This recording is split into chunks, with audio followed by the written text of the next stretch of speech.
여기는 아가사 박사님 댁. 신문을 보면서 끝없는 사건에 한숨을 쉬는 코난. 누구의 등장으로 이렇게 된 건지 모르나 봅니다. 여튼 그런 코난에게 이런 사건들 때문에 너의 추리력이 성장하는 거 아니냐 색다른 관점을 말씀해 주시는 박사님. 역시나 이분도 무서운 분입니다. 그러며 코난에게 추적 안경을 만들어 주는데 발신기를 붙이면 반경 20km 이내론 찾을 수 있다 하죠. 발명품을 받은 코난은 흡족해하며 모리탐정사무소로 돌아가는데 한 소녀가 자신의 아빠를 찾아달라며 의뢰를 하고 있습니다. 그녀의 이름은 마사미. 동경으로 돈을 벌러 갔는데 한 달 동안 연락이 두절된 상태라는 거죠. 사람이 죽은 것도 아니고 찾는 일 따윈 자신이 나설 만한 일이 아니라며 박사님이 주신 발신기나 테스트하려는 코난. 사람 죽는 일 외엔 관심이 없습니다. 역시 무서운 놈이죠. 여튼 란에게 발신기를 붙이려는 차에나 어이쿠 발을 헛디뎌 그만 아빠를 찾아달라 찾아온 의뢰인의 시계에 붙이게 됩니다. 그렇게 일주일 동안 모리는 사방팔방 의뢰인의 아버지를 찾아다니지만 그의 흔적을 찾지 못하죠. 그러던 중 TV에서 경마 시합을 보게 되는 코난. 고우카이 테이 오우라는 이름을 가진 말이 승리했다는 소식을 듣게 되는데 의뢰인의 아버지가 키우고 있다는 고양이 4마리의 이름이 카이, 테이, 고우, 오우였죠. 이 이름을 적은 뒤 순서를 바꿔 조합해보자 방금 우승한 말의 이름인 고우카이 테이 오우가 됩니다. 에이, 코난은 설마 하지만 코난의 필기와 TV를 번갈아 본 란이 경마장에 가면 찾을 수 있을 거라 하죠.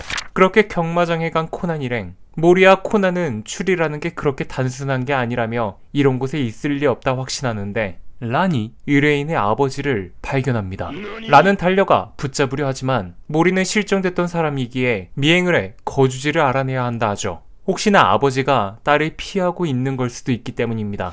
그렇게 미행을 해 거주지를 알아낸 모리. 마사미에게 전화해 함께 아버지가 살고 있는 집을 찾아가고 딸과 아버지는 재회를 하게 됩니다. 그렇게 의뢰를 완수한 모리는 부녀가 집으로 들어가는 걸 확인하고 사무소로 돌아오는데 며칠 뒤 아버지와 만나고 난 뒤에 이야기가 궁금한 란. 하지만 마사미는 몇 번이나 전화를 해도 받지 않죠.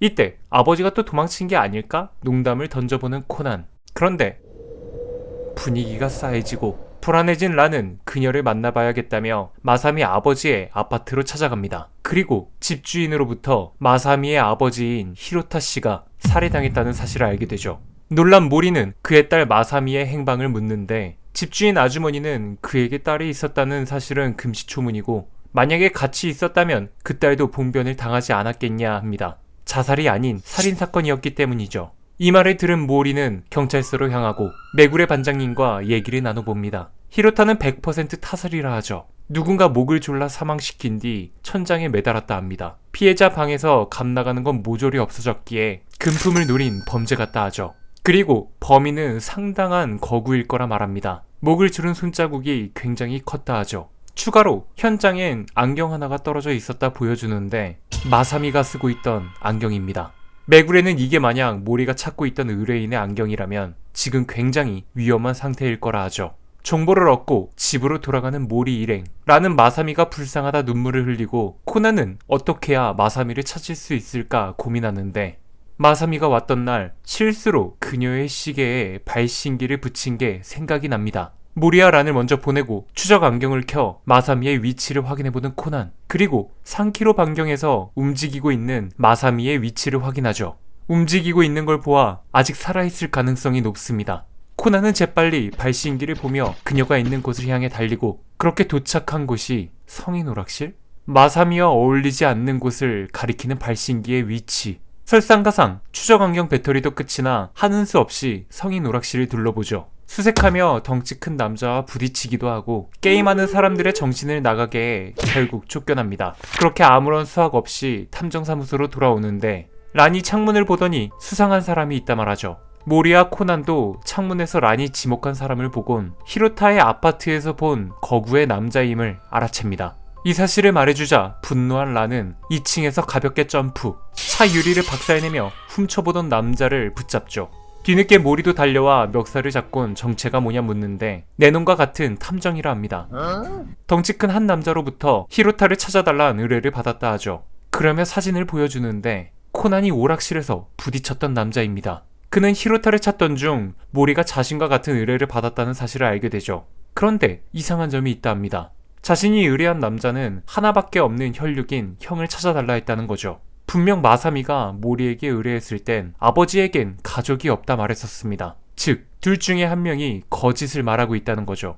아니, 어쩌면 둘 다 거짓말하고 있는 건지도 모릅니다. 이상한 점은 이뿐만이 아니라 하는데 히로타는 택시 일을 했었는데 매일 저녁 손님도 태우지 않은 채 무서운 속도로 항상 같은 도로 위를 질주했다 하죠. 그 이야기를 듣곤 의뢰인 인상착의에 대해 묻는 모리. 키 190이 넘는 거구에 그에게 히로타의 주소를 알려준 다음날 살인사건이 발생해 모리를 찾아온 거라 말합니다. 메구레 반장님이 얘기했었죠. 범인은 굉장한 거구일 거라고. 모리는 그 거구의 남자가 범인일 거라 확신하지만 그에 대한 어떠한 정보도 없습니다. 의뢰를 받았던 이 탐정에게도 거짓된 정보만을 알려줬기 때문이죠.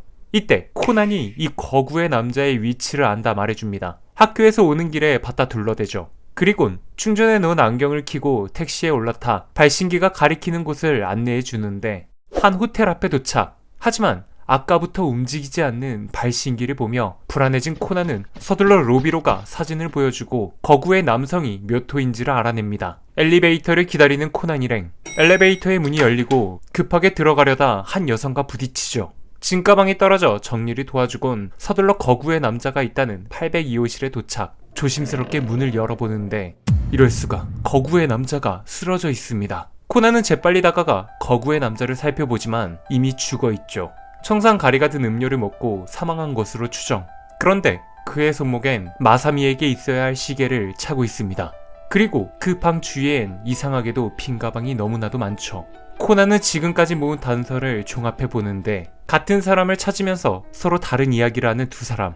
자동차로 늘 같은 코스를 달리는 히로타 씨의 이상한 행동. 그리고 호텔에서 발견된 사망한 남자와 빈 가방들. 이때 모리의 신고 전화를 받은 메구레가 히로타는 동경 토박이이며 독신이라는 사실을 말해주죠. 즉, 두 의뢰인의 말은 모두 거짓이었던 겁니다. 이 얘기를 듣곤 사건의 마지막 퍼즐 조각을 맞추는 코난. 최근 뉴스에서 핫하게 다루고 있는 3인조 10억엔 강도 사건이 떠오르죠. 호텔의 빈 가방은 현금 10억엔이 담겨 있었던 가방이었고 히로타가 매일 달렸던 그 길은 은행을 털고 도망갈 도주 경로였던 겁니다. 하지만 히로타는 은행을 턴 뒤 두 사람을 배신하고 잠적했고 히로타를 찾다 초조해진 두 강도가 탐정들에게 의뢰를 한 거죠. 탐정들은 이 사실을 모르고 히로타를 찾은 뒤 주소를 알려줘 버렸고 히로타가 사망한 채 발견이 된 겁니다. 히로타 목에 난 손자국을 봤을 땐 죽은 거구의 남자의 소행이겠죠. 그리고 이번엔 그 거구의 남자가 독살당한 채 발견됐는데 이 범행은 아마도 마사미일 확률 100%. 시체가 아직 따뜻하고 10억엔이라는 거액을 나르고 있기에 마사미가 멀리 못 갔을 거라고 판단한 코난은 이곳에 오기 전까지의 기억을 되짚어봅니다. 그리고 아까 엘리베이터에서 코난 일행을 마주치고 놀라 가방을 떨어뜨린 여자가 생각나죠. 재빨리 바깥으로 나가 주위를 살피는 코난. 그리고 택시를 타고 가는 마사미를 발견합니다. 랑과 코난도 택시에 올라타 앞차를 쫓아달라 부탁하고 택시 안에서 좀 더 빨리 알아차리지 못한 자신을 책망하죠. 첫 번째 만남과 달리 두 번째 마사미는 굉장히 어른스러웠죠. 히로타와 처음 만났을 때의 표정도 생각해보면 딸을 만나 놀란 게 아닌 공포에 질린 얼굴에 가까웠습니다. 두 번째 봤을 때 어른스러웠던 이유는 모리가 찾았다는 소식에 급하게 와 미처 분장을 완벽하게 못했기 때문이었죠. 여튼 택시는 어느 한 항구에 도착하게 되는데 같은 시각 마사미는 항구 어디선가 누군가를 찾는 듯 걷고 있습니다. 그리고 그녀의 앞에 두 남자가 모습을 드러내죠. 어디선가 낯익은 실루엣. 시니치에게 약을 먹인 검은 옷의 사내들입니다.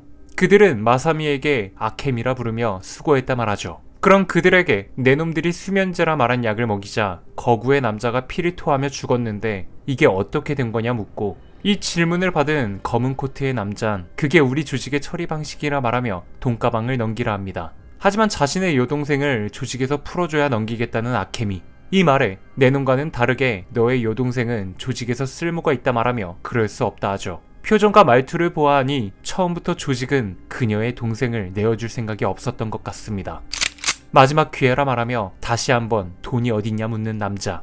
이때 코난이 아케미를 발견합니다. 그녀를 향해 전력으로 달려가는 코난. 하지만 그녀는 피를 토하며 쓰러지죠.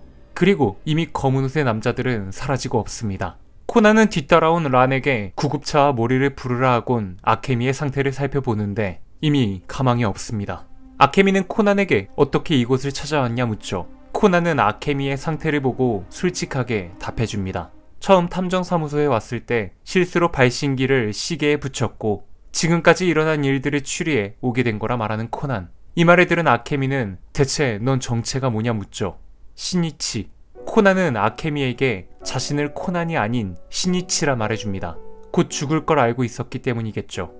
아케미는 10억엔 강도 사건은 완벽한 계획이었지만 결국 그 조직들만 남고 모두 죽음을 맞이했다 말하는데 조직? 코난은 그 조직에 대해 묻고 그들은 검정 옷만 입고 다니는 베일에 쌓인 집단이라 말합니다. 이 말을 들은 코난은 자신에게 약을 먹인 두 남자가 떠오르죠. 아케미는 코난의 손을 잡으며 마지막 부탁이 있다 말합니다. 호텔 프런트에 10억엔을 보관해 놨는데 그놈들이 찾기 전에 경찰에 신고를 해달라는 거죠. 죽기 전 그놈들에게 마지막으로 빈엿을 선사하고 싶다는 겁니다. 그렇게 아케미는 코난에게 마지막 부탁을 하며 눈을 감죠. 이상 명탐정 코난 아케미의 죽음 편이었습니다. 저는 쿄자리였고요. 영상이 재밌었다면 구독과 좋아요 눌러주시면 감사하겠습니다.